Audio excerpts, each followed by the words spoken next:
Esta tarde, 9 de febrero de 2025, día de elecciones.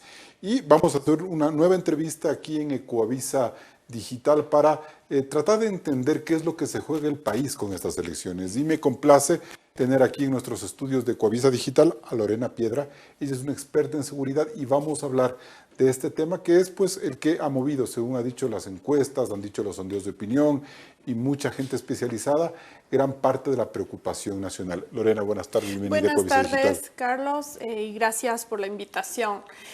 Sí, básicamente es la gran preocupación y lo que se juega el país es vital, porque hace 3 ejercicios del Ejecutivo lo que ha predominado es el uso de los estados de excepción como la gran estrategia, ¿no? Empezamos con Lenín Moreno, con unos pocos estados de excepción, con Guillermo Lasso, con más, y llegamos al ejercicio del Ejecutivo actual, básicamente con una estadística del uso de estado de excepción cada 60 días, ¿no?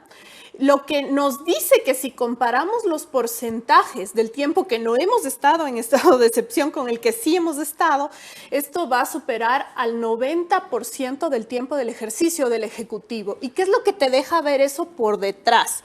Que bueno, es un gobierno de transición, no se podía pedir demasiado, pero que no hay clara una estrategia integral en seguridad. Eso es lo que nos estamos jugando.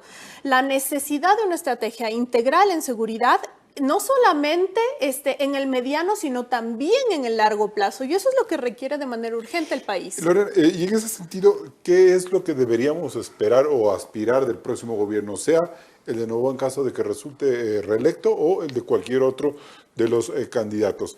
Aplicar un nuevo plan, entender lo que se ha hecho hasta ahora, reforzarlo, un borrón y cuenta nueva, darle continuidad, darle un carácter de política pública. En realidad, un borrón y cuenta nueva simplemente no sería posible hasta incluso por términos de inercia institucional. Hay pasos de los cuales no se puede retornar.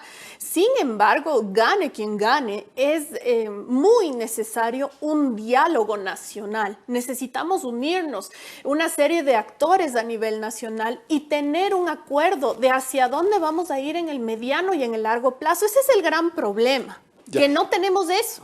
Ahora, ¿y cuáles son esos primeros pasos en el corto y el mediano plazo que se debieran dar? Porque podríamos decir, en el último año, pocos meses más, se ha logrado al menos dar un poco más de orden a las cárceles, por ejemplo. Ya no hemos visto estas masacres, estas noticias sangrientas que se veía todo el tiempo en la época del gobierno anterior, que había comenzado incluso en febrero de 2021.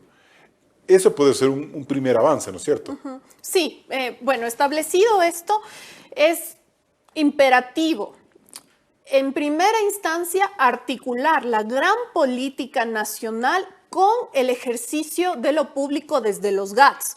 Seguimos teniendo GATS completamente desconectados de lo que pasa a nivel nacional y de la problemática de seguridad. Ahí está Machala con los gastos innombrables para el tema de fiestas, por así decirlo. Y tenemos, o Durán abandonado. O Durán abandonado, justamente era lo que iba a decir, ¿no es cierto? Tenemos una desconexión que es importantísima entre la gran política pública nacional y los GATS. Eso en primera instancia, porque la gran solución está en reconstruir el tejido social y eso se hace desde los GATS con participación ciudadana. Eso es la primera cosa. Ese punto me parece bien importante, pero ¿a quién le corresponde? ¿Esto solo funciona con el liderazgo de un presidente que llega a Carondelet con la fuerza de los votos?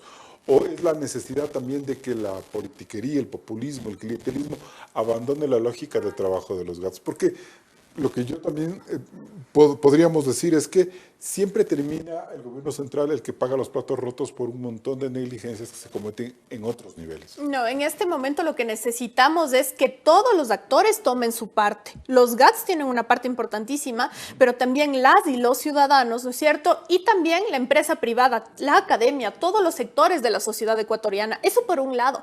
Pero por otro lado, decisión política para fortalecer toda la institucionalidad institucionalidad de seguridad del Estado, empezando por procesos serios de depuración que incluyan inclusive veedurías y asesorías internacionales para que no existan huecos a través de los cuales se inserte esta, por así decirlo, esta narrativa de lawfare, ¿no es cierto? Que dice, me están persiguiendo no porque tenga vínculos con delincuencia organizada, no por corrupción, sino porque me persiguen políticamente. Y esto es algo de lo que tenemos que, por así decirlo, librarlos lo antes posible porque está haciendo muchísimo daño al sistema de justicia en el Ecuador. Sí, pero por otro lado, Lorena, también hemos visto que en el último año ha habido una gran corriente que ha reconocido el trabajo, por ejemplo, de Fiscalía y que por ese motor que ha significado la Fiscalía, los sectores políticos y la justicia han podido caminar en el sentido de depurar, sí, a los malos elementos que desde la política, los jueces y las fuerzas y la fuerza pública han caído en la tentación y han sido aliados a las mafias. Entonces, ¿cómo diferenciar lo que se ha hecho en positivo frente a lo que usted menciona ahora con respecto del lawfare?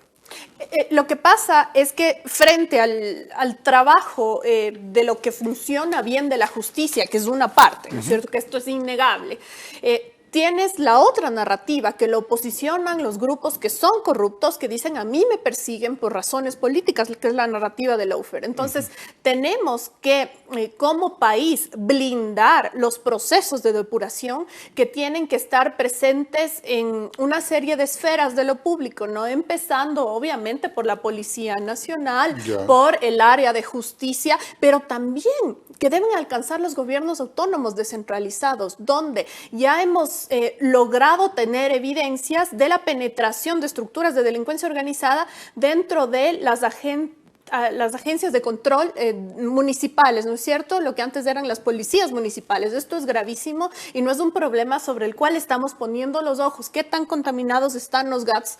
Eso también detiene la gran estrategia nacional. Bien, queremos agradecer a Lorena Piedra por habernos acompañado en estos minutos aquí en Ecuavisa Digital, hablando sobre uno de los temas fundamentales que moverán las elecciones y que se palpará en las próximas horas ya con los resultados de este domingo. Muchas gracias, Lorena, por habernos acompañado. Carlos. Es el tema de la seguridad. Seguimos nosotros.